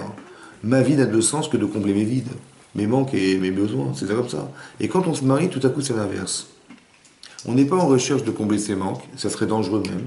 Parce que si c'est comme ça, ma femme elle va croire égoïstement que j'existe pas à cause, je l'existe pour moi et je l'utilise pour moi.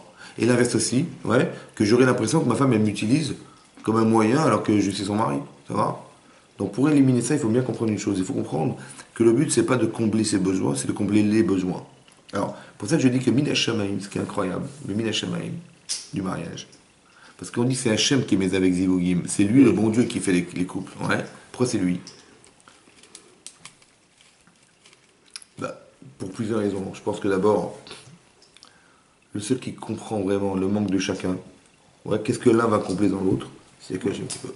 Ça va? Pourquoi? Parce que sur du court terme, tu peux savoir, mais sur du long terme, donc tu vas savoir. Donc c'est Hachem qui met avec Zivugim. C'est lui qui organise ça. Mais ce qui est incroyable, c'est que il y a des contraires. Ça veut dire que ce qui horripile un homme, sa femme est là. Et ce qui horripile sa femme, c'est son mari là. C'est incroyable. C'est Kenegdo, c'est vraiment contre soi. Ouais. Et pourquoi c'est comme ça? Alors j'ai deux façons de réfléchir. Soit j'énumère tout ce que ma femme, ça peut être une catastrophe. Ouais. Et sa femme, elle énumère tout ce que son mari est, mais c'est une catastrophe. Ouais. Comment je vais vivre avec une catastrophe? Voilà, je en face de moi un truc. Donc le problème, c'est qu'en fait, si on ne solutionne pas nos problèmes, ouais, on est dans un conflit permanent. Qu'est-ce que ça va amener à la fin? Des disputes, des machins, on s'entend plus, et après, on peut arriver à une forme de dégoût de la personne. Ouais, je peux plus le voir, dégoûté. Voilà. Et quand on arrive au dégoût, c'est très compliqué de faire abstraction, d'essayer d'expliquer la différence. Ouais, parce qu'on est dans le dégoût. Je dis, ouais, vous avez raison, mais j'ai plus envie. Donc ça devient dangereux. C'est pour ça qu'il ne faut pas attendre. Quand il y a des problèmes, mais si, il faut aussi comprendre comme ça. Comme je vous l'ai dit au départ. Quand je vois, par exemple, ma femme, elle a un problème relationnel, un problème, je sais pas moi, de considération, où je vois qu'elle pense qu'à elle, madame, etc., etc. Ça me dérange. Ouais. Maintenant, je vais lui en parler. Elle va peut-être s'énerver. Ou le mari va s'énerver quand sa femme, elle lui parle de lui. Parce que c'est difficile d'entendre de soi des reproches. Donc, le premier réflexe, c'est de refuser. D'accord? Par réflexe, on refuse. On se défend et on s'entête. Et des fois, on est hargneux dans ces trucs-là, parce que de quel droit se permet madame de parler de moi comme ça, ou c'est un manque de respect, etc. Bon. Le problème, c'est qu'en fin de compte, qu'est-ce qui se passe? Ouais, c'est qu'on a l'impression qu'on est face à un mur. Comme une fois, elle m'a dit, vous savez, quand je parle à mon mari de certaines choses, il se met en colère. Alors je parle plus de rien, donc je me tais, quoi. Je dis donc, vous souffrez en silence, quoi. Ah oui, parce que vous souffrez. Bah oui, je souffre, et alors alors, quoi? Vous dites à votre mari, écoute mon chéri, quand tu te seras calmé, on discute. Moi, je suis patiente, hein, tu sais, il n'y a pas de problème. Je lui dis, vous savez pourquoi il s'énerve? Bah, parce qu'il n'a pas envie que vous continuiez à parler. Oui, il ne va pas vous frapper, mais il va s'énerver. Ça va? Si vous pouvez vous frapper, vous aurez frappé. Mais ça n'arrive pas. Donc ça ne se fait pas, on ne prend pas les femmes. Mais il va se mettre en colère. De quoi tu te il va gueuler. Et l'inverse aussi, c'est aussi vrai. Ça va? Qu'une femme, elle peut s'énerver. Mais c'est parce que ça gêne. Mais je lui dis, mais il faut que ça change, de toute façon. Ça va? Maintenant.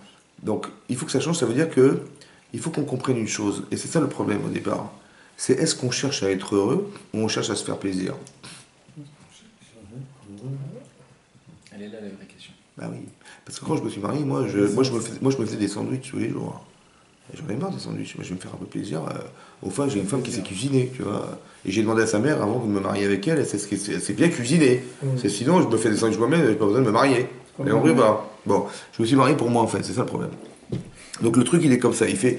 Mais non, on a regardé le côté commode, parce que nous on n'y connaît rien, vous comprenez nous. Moi quand j'ai une voiture, bah, c'est commode, je veux une voiture qui tient la route, qui roule bien, le moteur ne s'use pas trop vite, ouais. Et ma femme c'est pareil, ouais, que le moteur ne s'use pas trop vite. Donc ça veut dire que. Mais oui, mais par commodité, mais évidemment, on est efficace, vous comprenez, on est efficace. Mais on s'est juste trompé de critères. Ça va? Donc ça veut dire qu'on devrait se dire comme ça. Je vais énumérer tout ce que je reproche à ma femme. Et elle va essayer d'énumérer tout ce qu'elle me reproche. Vous savez ce qu'on va faire, toute notre vie? Hein? Comment? Alors le bilan, ça prend 10 minutes. On va essayer toute sa vie d'éliminer tout ce qui nous sépare. Et lorsqu'on aura réussi à le faire, est-ce qu'on sera entier? Est-ce qu'on sera heureux? Quand on aura éliminé tout ce qui nous sépare, éliminé, buvez, est-ce qu'on aura, puisque ce qui me fâche, c'est de voir qu'elle est, mais si je rends compte la satisfaction personnelle, l'engagement profond que j'ai d'éliminer tout ce qui nous dérange, ouais, mais elle va me demander un truc qui est contre nature. Moi je suis comme ça, je ne peux pas changer. Et je lui demande une chose qui est contre nature, ouais, c'est vrai ou pas? Comment je vais faire? Mais par bonheur. par désir de bonheur. Vous savez, parce qu'on se rend compte que quand on donne, je donne de mon temps, je donne de ma patience, je donne de ma connaissance, je donne en fait. Ouais. Qu'est-ce que j'espère? Quand je donne, je prends sur moi parce que j'aurais pu faire autre chose. Mais en vérité, qu'est-ce que je prends de moi? Quand je prends ma patience, je prends de la patience. Qu'est-ce que je fais? Je mets de côté mes nerfs, ça veut dire, je mets de côté mon corps en fait. Et je laisse échapper ce qui est bon. Et je vais m'attacher spirituellement à la personne parce que je donne, je retrouve en elle ce que je lui ai donné. C'est une petite allusion que Chachamim m'ont voulu dire quand ils ont dit quand tu vas te marier, tu vas donner une bague à ta femme. L'idée c'est quoi? Ouais. C'est parce qu'il y a marqué dans les Chazal, c'est marqué dans la Torah. Il y a 3 choses où c'est marqué que Hachem, il était Koret Berit. Koret Berit, ça veut dire quoi Koret Berit? Kritout Berit, on a vu Kritout, hein? L'alliance. On a établi l'alliance, ouais. Donc, avec quoi on a établi l'alliance? Avec Le Mila. la Mila, avec la Torah et le mariage. Chazak Baruch. Comment ça se traduit Koret Berit? Koret. Ah, voilà. Hein? Comme ça, c'est écrit en hébreu. Koret, comment ça se traduit en français? Koret. T'as bien. Karet. Ah, Tranché. Tranché. tranché. Et Brit. Tranché. Brit, c'est l'alliance. L'alliance. Koret Berit, Tranché l'alliance. trancher l'alliance. Mais non, on voulait se lier d'alliance. C'est quoi dire Koret Berit? On se lie d'alliance. On se coupe pas l'alliance. Pourquoi la Torah dit Koret Berit? Pour dire se lier d'alliance. Mais non, c'est l'ikshor Berit. Mais l'ikhrot Berit, Koret Berit, c'est-à-dire couper. On coupe le lien. Mais non, on coupe pas le lien, on veut, au contraire, on veut tisser des liens. Hachem dit j'étais Koret Berit avec l'Israël. Le Koret Berit, non, c'est l'inverse. Vous avez compris? C'est quoi Kritout Brit? Alors le Gaon, évidemment, il explique comme ça. Par exemple, dans la Torah, quand il a donné la Torah sur Mont Sinaï, ouais, Hachem il a dit comme ça. De la garder la Torah, je peux pas, parce que vous en avez besoin. De vous la donner et de m'en séparer, je peux pas. Alors je vais être Koret Berit. Ça veut dire, je vais la découper de moi, me détacher d'elle et vous la donner. Et le tampon qui fera l'alliance entre nous deux, c'est ce que je t'ai donné. Koret Berit, c'est détacher de soi quelque chose auquel on tient, et je le donne. Et ce qui fait le tampon entre nous, c'est ce que je t'ai donné. C'est ça l'alliance. Mais c'est correct. Pareil, je donne une bague à ma femme, vous avez compris? Je coupe la Mila. D'accord? Je coupe une partie de moi qui va être Kritout Brit. Ça va? Mais c'est-à-dire qu'on coupe pour créer un lien. Par exemple, vous allez vous rendre compte que des fois la souffrance permet la conscience. Combien tu aimes? Mais combien tu es prêt à sacrifier pour? Ça va? Combien tu es libre? Combien tu as failli la perdre? Ta liberté. C'est là que tu mesures combien tu es libre. Vous avez compris ou pas? La Kritout Brit, elle se passe par quelque chose. On a coupé de soi quelque chose. Maintenant, j'ai tellement envie de garder. Moi, célibataire, mais moi, j'aurais tout gardé pour moi. On te dit, maintenant, tu vas te marier. Tu vas partager. Tu vas retirer de toi. Tu vois?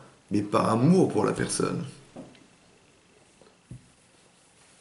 Parce que tu sais pertinemment que le seul moyen d'arriver à se lier, c'est comme ça. Parce qu'elle va prendre du plaisir à recevoir. C'est du plaisir qu'elle va recevoir. Mais elle ne va pas aimer son mari parce qu'elle reçoit de son mari. Non. Elle va prendre du plaisir. Mais toi, tu vas l'aimer. Et l'inverse, quand elle va prendre d'elle-même pour toi, elle va t'aimer. C'est pas celui qui reçoit qui aime. C'est celui qui donne qui aime. Vous avez compris? Parce que quand tu donnes, tu retrouves en elle quelque chose. C'est comme, je sais pas moi, tu passes du temps, je sais pas moi, imagine un type, il s'initie dans la peinture. Donc il va commencer à peindre, il va faire des tableaux, des machins. Il fait un tableau de toi, bon, bah, il a du mal, c'est un peu moche des fois. Et de mieux en mieux, il a fait 50, après 100 tableaux, 200 tableaux, 250 tableaux, 300 tableaux, 400 tableaux. Il commence à devenir de plus en plus professionnel. Après il a fait 2000 tableaux. Le 2000e, il est magnifique. Le type, il le voit, il dit mais écoutez, ce tableau, je vais vous l'acheter. Il dit, il n'est pas à vendre. Je peux pas le vendre. C'est mon 2000e tableau. C'est une toile de peinture, une toile avec un peu de peinture. Comment ça fait qu'on s'attache à la toile? Je l'investis. On s'attache à elle. Vous avez une voiture, ça fait 15 ans que vous l'avez, vous ne pouvez pas l'envoyer à la caisse, c'est trop dur. On s'attache à la voiture aussi, une carrosserie, elle est pourrie. Elle nous a apporté quelque chose. Tu t'attaches à la chose, mais comment on s'attache à la matière? Elle nous a donné quelque chose. On a reçu quelque chose d'elle. On s'attache pas quand on reçoit. Elle t'a rien donné du tout. On va donner, alors. T'as passé du temps avec, c'est incroyable. Tu sais quoi? Tu t'es investi dans la toile, t'as passé du temps, toutes ces années-là, t'as donné tellement de toi. C'est pas que tu reçois rien de la toile, parce que la toile n'est que le résultat de ce que t'as fait. Tu ne reçois rien, c'est toi qui donnes en permanence. Tu te rends compte que tu peux t'attacher à une toile de tableau? Tu te rends compte, ça veut dire ça? Parce que c'est quoi l'investissement finalement? C'est de faire abstraction de soi pour. Mais quand tu fais abstraction de toi, qu'est-ce que tu laisses échapper? Ta volonté, ton désir, ton amour, ta neshama en fait. C'est ta neshama qui se colle. Vous avez compris ce qui se passe? Tu vas t'attacher à ta femme et elle va s'attacher à son mari. Parce qu'en faisant abstraction de soi pour, on crée des liens spirituels qui sont indélébiles.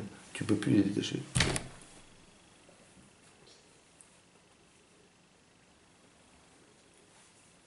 Donc c'est le secret d'un mariage réussi alors. Oui, parce que c'est comme ça. Et les gens pensent l'inverse. Ouais.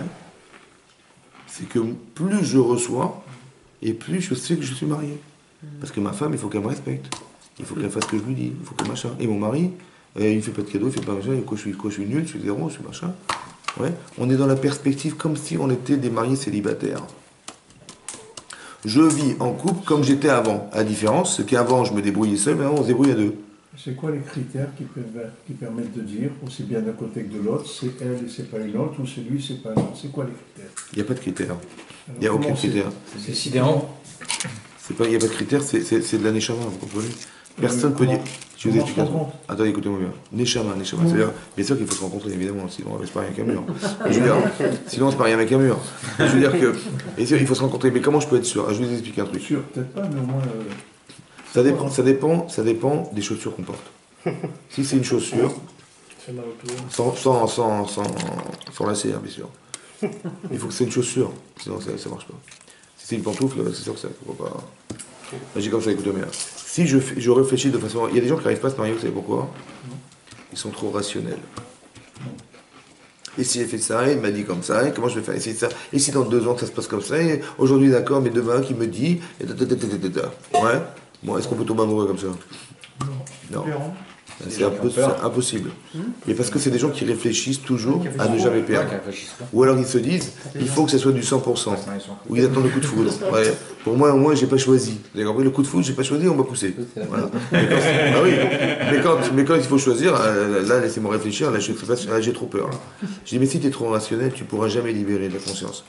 Par contre, si tu dis, écoute, tu es rationnel, tu réfléchis, tu vois, le pour et le contre, bon, bah, a priori, ça a l'air de marcher, je vois pas pourquoi. Bon. Et tu lâches prise. Et après, tu sais t'attacher à la personne. C'est comme ça. Quand tu es sûr rationnellement, elle est pas folle, elle est machin, elle aime les enfants, elle aime la Torah, elle est machin, c'est une femme gentille, une femme serviable, une femme qui elle a des midotes. Qu'est-ce qui t'empêche? Ah, parce qu'elle passe pas par la porte. Eh ben, tu l'as élargi la porte. Je rigole. Je rigole. Vous avez compris? Tu peux écraser. C'est toujours là.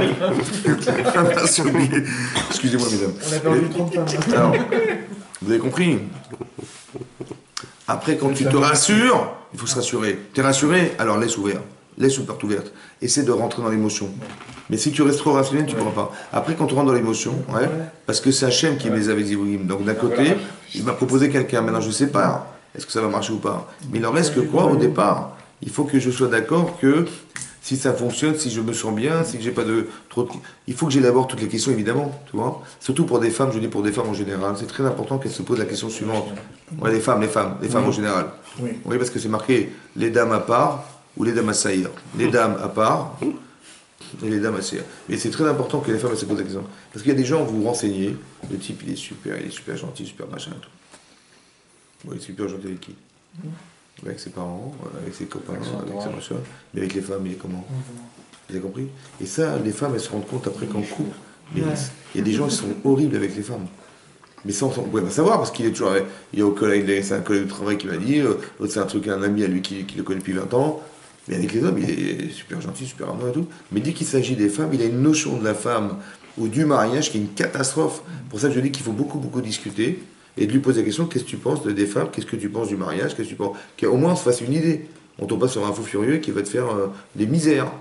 Que genre, moi, mon père, mon père, il a dressé ma mère, tu comprends ah oui, c'est comme ça. Et ma mère, elle se la ferme. La savate. Ah non, mais c'est ça. Moi, des gens comme ça, un type m'a dit ça une fois, je lui ai dit, mais tu t'es marié avec une serpillière? C'est dans quel cirque, ça? Ben, c'est comme ça existe. Malheureusement, ça existe. Zavata, c'est un type connu qui avait Zavata, le cirque Zavata. Oui. C'est pas Zavata, c'est Zavata. Avec une Zavate. Eretz Zavatre, oula, votre vache. C'est ça, vous avez compris? Donc c'est très important d'élaborer tout ça au départ, d'être conscient de ce qu'on attend, ouais, et quel est notre avodat Hashem. C'est une avodat Hashem extraordinaire. Parce que les Chazal disent que Ve'ahavta lecha kamocha, tu aimeras ton prochain comme toi-même, c'est en couple que ça se passe. Ah oui, d'aimer comme soi-même, c'est en couple. C'est sa moitié. Ah bien évidemment. Après laquelle, on ne sait pas. C'est les jambes, la tête, il faut déterminer. Mais c'est très... Mais... Bon, en fait, c'est les mains et les jambes pour faire la vaisselle. Je m'excuse d'être un peu terre à terre, Oui, mais la plupart du temps, les gens, au début, ils voient s'ils ont une assurance physique. mais bien sûr. Mais c'est normal, c'est normal. Bon. C'est normal. Et sur quel critère, alors, il faut se fonder? Est-ce que c'est un critère suffisant? Les midos. Ou est-ce qu'il dépasse ce critère? Bah, bien sûr. Bah, évidemment. On ne se parle pas avec un tableau. Hein. Avec une toile. Non, il faut bien comprendre que c'est les midotes. Moi, j'ai toujours c'est les qualités humaines. Les midotes. Ça veut dire des référents. Même si au début, Oui. admettons, elle ne lui plaît pas ou il ne lui plaît pas spécialement, avec les midos, ça va s'arranger. Ça peut s'arranger. Après, après, faut faire gaffe. Parce que si ça plaît pas, ça plaît pas. Il faut pas nous dire, ouais, elle est très gentille, machin, mais elle est pas belle. Ou il est pas beau, machin, c'est pas grave. Et c'est pas grave. Non, mais ça, tu vas vivre toute ta vie avec lui. Hein, donc, ou toi avec elle toute ta vie. Donc, c'est pas quand tu rentres chez toi, dire, puis, elle est gentille, mais. Non, il faut faire attention à ça aussi. Parce qu'il y a des gens qui sont très genre les midotes, mais en fait, ils oublient juste qu'ils ont un corps. Et que le corps, il s'en fout des midotes. Donc, il faut faire attention. On vit avec les deux. Ça va? On est spirituel et physique. Comme il y a des gens qui vivent une vie religieuse, mais d'une angoisse extraordinaire. Ça veut dire toujours l'arme, quoi. Ouais. Je dis, mais c'est pas grave, voilà, baba. Vous avez compris? Mais ils n'ont pas de plaisir. Après, c'est normal que ça soit décevant. Parce qu'ils n'ont pas de plaisir à vivre. Ils n'ont pas de plaisir. Donc il faut faire les deux. L'Agma dit que le nazir, d'après une opinion, le nazir, quand il se refuse à boire du vin, il est fou. C'est un choté ou un choté. Pourquoi? Parce qu'Hachem il a créé des plaisirs dans le monde, je ne vois pas pourquoi. Mais c'est normal, ça fait partie de l'équilibre. Ton corps, il a besoin de choses que ta nation n'a pas besoin. Mais si ton corps a besoin, tu vas pas le priver de ce qu'il a besoin, évidemment. Mais après, il faut mettre des limites, évidemment. Il faut vous mettre des limites. Mais il ne faut pas se priver de prendre du plaisir dans sa vie. Sinon, ça fabrique des gens frustrés. Ou inconsciemment, ça fabrique des gens qui se diront toujours « j'ai raté ma vie ». Inconsciemment, c'est comme ça. J'ai raté l'occasion, peut-être que c'était pas elle, machin. En fait, il raisonne parce qu'il n'a pas de plaisir. Il dit bah, peut-être j'aurais dû prendre quelqu'un d'autre et tout ça. Puis il lui fait la vie amère parce que inconsciemment, il se dit peut-être je me suis gouré, et si je m'en débarrasse vite, ça ira mieux demain. Vous avez compris? Voilà. Bon, c'était une introduction à la vie de couple. Chazak ou Baruch. Vous savez pourquoi les Marocains